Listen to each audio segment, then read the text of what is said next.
Hello, everybody. I hope you're having a good day or night wherever you might be. Tonight, I'm going to be talking about loneliness in Canada. I would call it an epidemic, um, especially for immigrants. I apologize if this is not politically correct or if it sounds racist, but there are certain nationalities or races who are um, sort of like a good network for each other because they either live in groups of families, like a father and his two sons and the brides and the grandkids, or they live very close to each other, or they have even accounts and bank accounts that are linked. They have many jobs in between them, and that keeps the economy going as well as their moral economy, so to speak. I knew a lot of, for example, Indian people who were like that. They were a very good network of support for each other. Filipinos, I knew to be like that.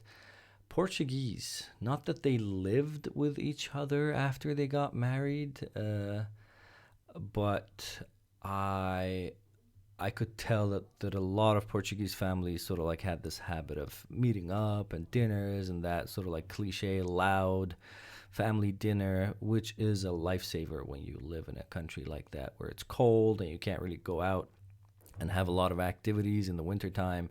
That's what you need to keep going through the winter. But the fact is that a lot of us immigrants will be first generation immigrants who go there with maybe one child.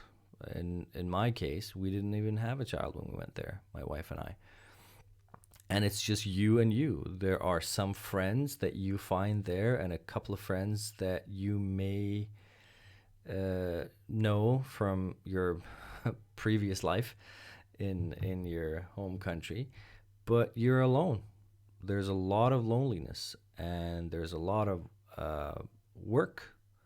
Basically, you and your wife are working a lot, and you don't have too much time to spend with each other. And depending on your job, if you're working shifts, you may not even see each other. Um, Maybe sometimes a couple days at a time, or you may, only have the weekends. And it starts getting very lonely. And when winter hits, this can actually become depressing and, in some cases, actual depression.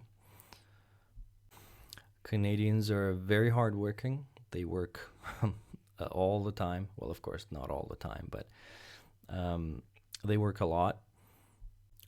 Partially because it's sort of like at least a two-person economy. You either need a roommate or a spouse, in most cases, of course, not always, um, so that you can share the rent and the expenses, or else one income is almost never enough.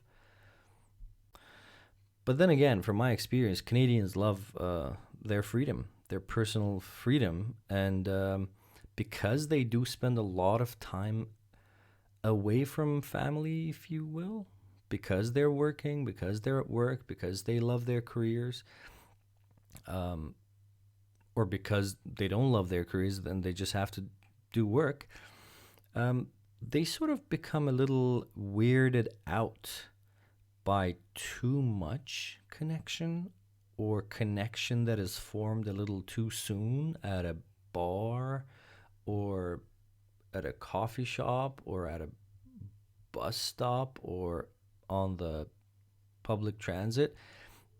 If somebody sort of gets close to you and tries to connect by starting conversations, it can be a little weird. I've heard from many Canadians that this was a little bit more strongly felt in Toronto. And if you go to smaller cities or even other provinces, it's not like this, or it's not as bad. But my experience of Toronto was that if you're speaking to a stranger, it's mostly because you're complaining about the same thing. Oh, the bus is late, or, whatever. What do I mean by all this? I mean that there is a lot of loneliness that is going around in, I'll just say, Toronto, because people work a lot and there isn't much time for family. And also because you're an immigrant and your family is miles away or like two continents away.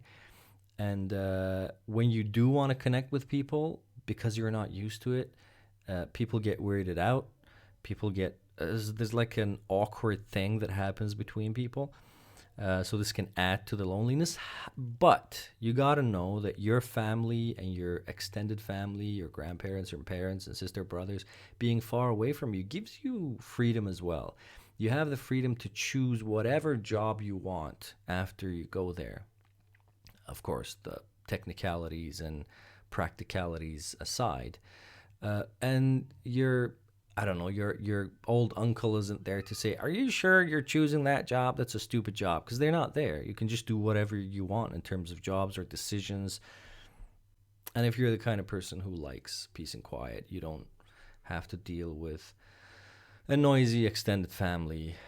Or even if you are a kind of person who enjoys it, you may start getting used to this new lifestyle. And after you go back home, um, it's a little weird to go back to those big parties and a lot of dancing with your cousins and a lot of food. Anyway, yeah, it can be a little lonely in Canada.